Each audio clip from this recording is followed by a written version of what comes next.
Doug Lesmerises and Bill Landis back on Kings of the North. Landis, we did an emergency Michigan Jim Harbaugh suspension version of Kings of the North at the end of last week that we certainly would welcome people to go sample if they have not. If you're wondering, like, hey, like a huge thing happened in Northern football since we did our main show a week ago and we're not talking a ton about Jim Harbaugh, it's because we already did it a lot. Yeah, and it still holds up. I think as we recorded this on Monday, not much has changed in that story. Michigan's fighting it, which we talked about a little bit in that, like, would they or won't they? Got into some of the impact of what we think could happen for Michigan on the field, which obviously didn't seem to matter a whole lot this past week against Penn State. But yeah, we broke it down for about an hour, right? Yeah. Everything you think you'd want to know there. And just incidentally, if people care, it's the best takes you'll hear because there's a lot of terrible ones out there. Ours are the best. Playoff bracket. It's getting real. The playoff committee will announce its third rankings on Tuesday night. Bill, what you and I have been doing the last several weeks is we are predicting what we think the playoff will be at the end of the year. We are never predicting, hey, what are they going to do on Tuesday? We are overall looking far ahead. Where are you right now for your playoff bracket that you think we will be at after the first weekend in December? I'm steady, man. I don't know. I'll probably end up being wrong because I've been so consistent with my picks as we've done this last few weeks. So I'm still at number 1, Georgia, number 2, Ohio State, number 3, Florida State, and number 4, Oregon. So that's 3 undefeated conference champions in my top 3 seeds, and then a 1-loss Oregon Pac-12 champion is the 4th seed. Okay. Mine is similar. I just have, well, it's not similar. It's different in 2 ways. I have number 1 Ohio State. I've gone back and forth. My first one a couple weeks ago, I had Ohio State number 1. Then last week I had Michigan number 1 and I had Ohio State out. And now I have Ohio State number 1 again. And that is just sort of my belief that the winner of the Ohio State-Michigan game will wind up as an undefeated Big Ten champ, and that will be enough to be number 1. And so it's like, well, how can a team go from number 1 to out? It's because I think Ohio State and Michigan at this point are fighting for one spot, and that spot is number 1. So I have Ohio State 1, Alabama 2, Florida State 3, and Washington 4. So I have 3 undefeated conference champs in Ohio State, Florida State, and Washington, but I have Alabama with 1 loss beating Georgia in the SEC title game. And so now, Landis, I want to get into some of the messy specifics. And I will say, once upon a time, this is our last chance to do it like this. Once upon a time, when we first started the college football playoff, I loved in week 7 being like, well, what if this happens? And what if this happens? And what if this happens? And what if there's 14 undefeated teams? What's the committee's going to do? Or what if there's no undefeated teams and they have to choose between 7 3-loss teams for the 4 seed? And you could wrap your head into a pretzel in the middle of October. And now that we're in year 10, I don't think that's fun anymore. And we're not going to have to do it anymore because next year with the 12-team playoff, we'll talk about seeding and that kind of stuff. But kind of it's like the good teams are going to be in. Mm-hmm. So we're not going to have to be thinking here about the idea of Georgia, the 2-time defending national champ, in my bracket, losing 1 game and not getting in. And like, oh, what are you going to do? Let's zoom in on your bracket, though, right? Mm-hmm. You have Oregon at number 4. Yeah. As a 1-loss Pac-12 champ, that you are saying they lost to Washington in the regular season. They're going to beat Washington in the Pac-12 championship game. What is your level of conviction that in that scenario, 1-loss Pac-12 champ Oregon would get in ahead of 1-loss non-champ Michigan?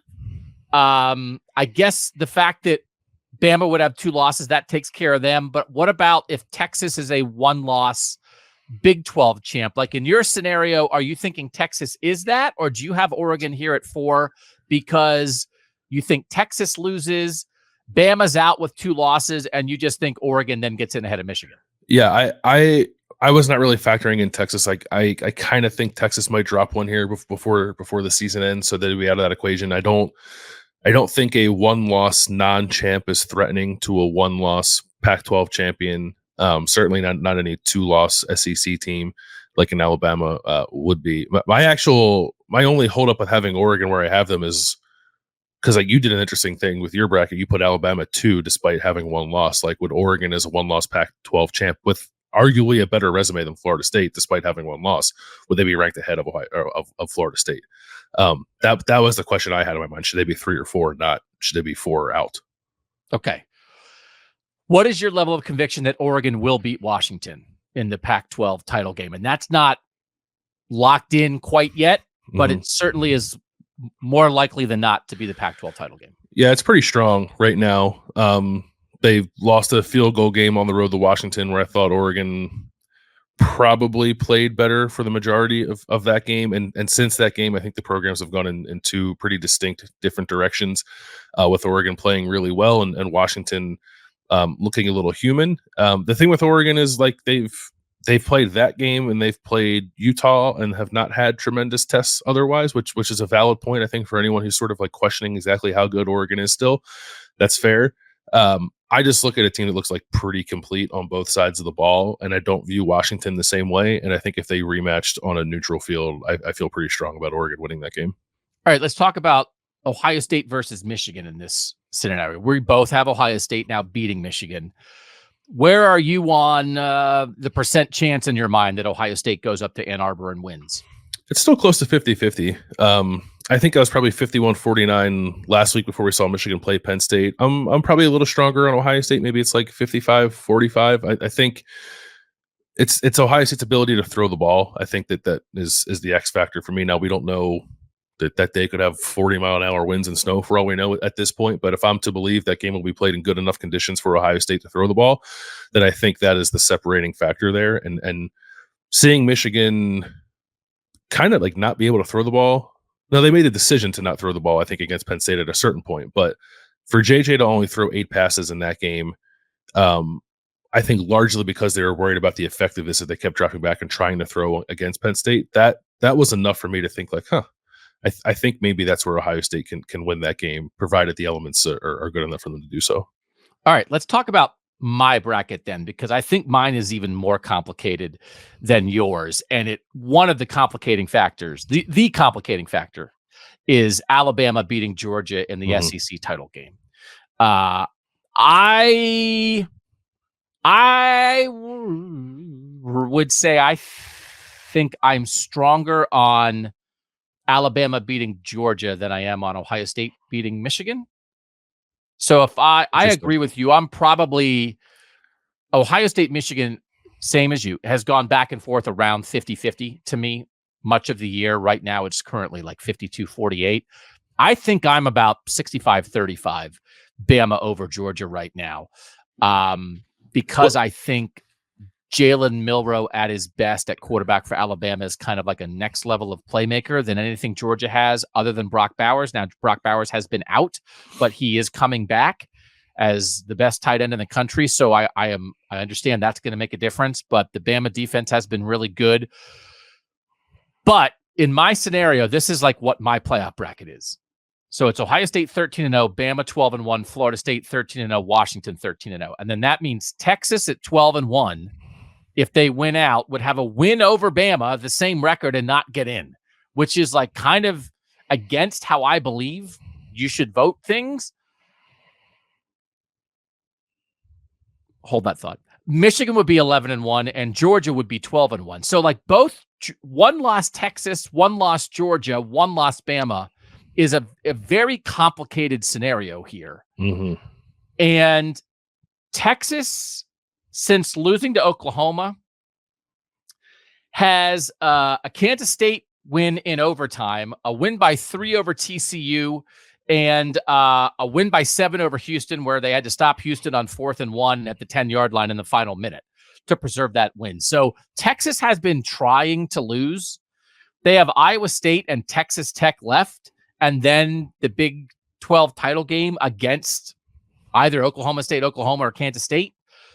So, like, I don't think Texas is very good, but how do you think the committee might deal with the fact that Texas beat Alabama if Texas and Alabama both finish 12-1?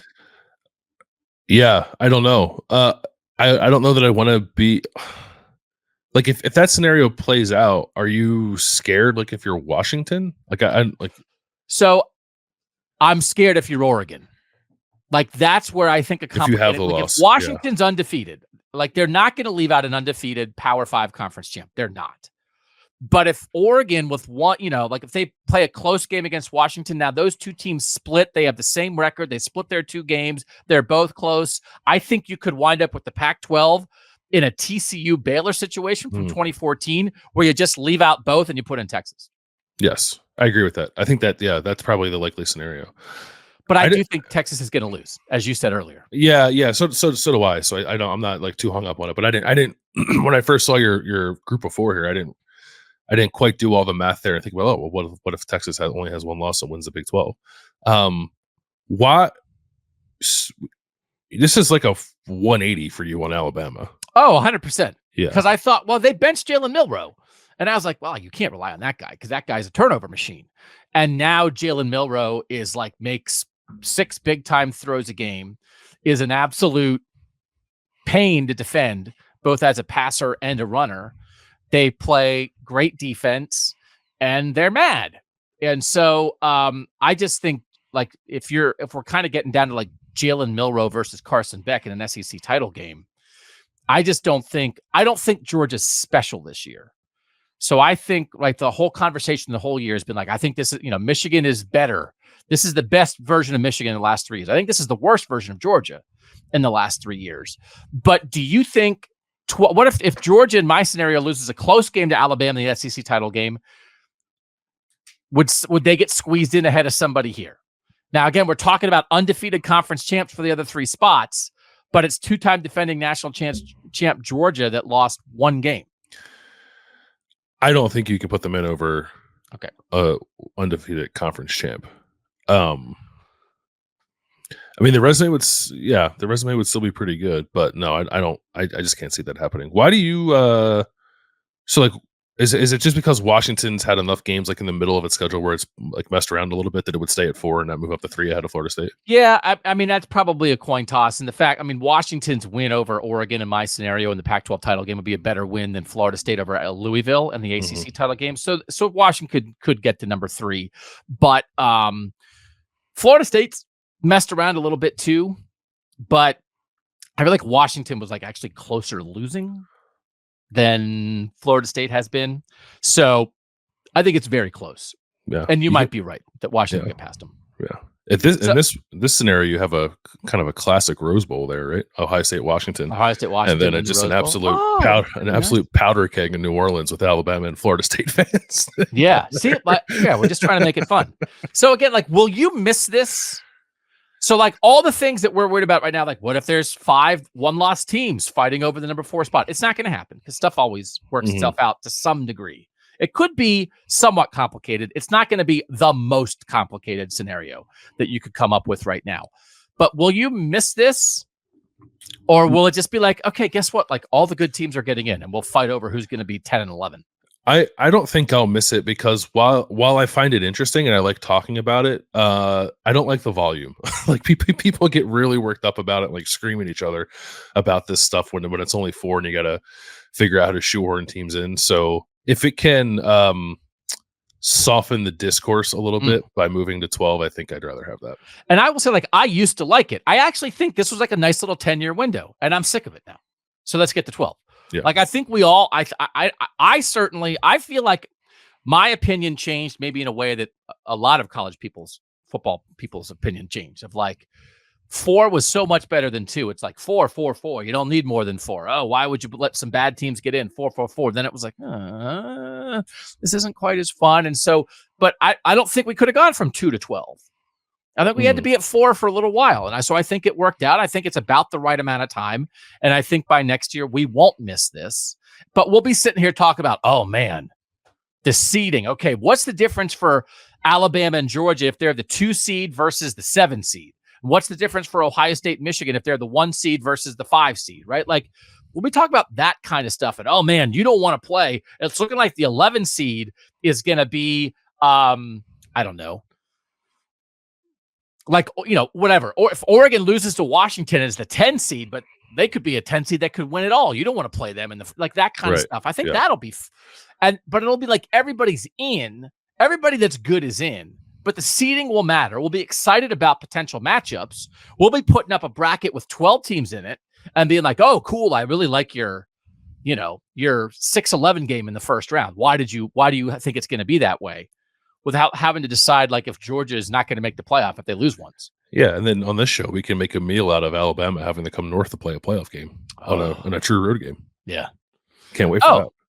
Yeah, we'll be making meals. Oh, we'll be making a whole tailgate a year from now about the South coming north. All right, time to rank the best defenses and the best offenses in the North. That's next on Kings of the North.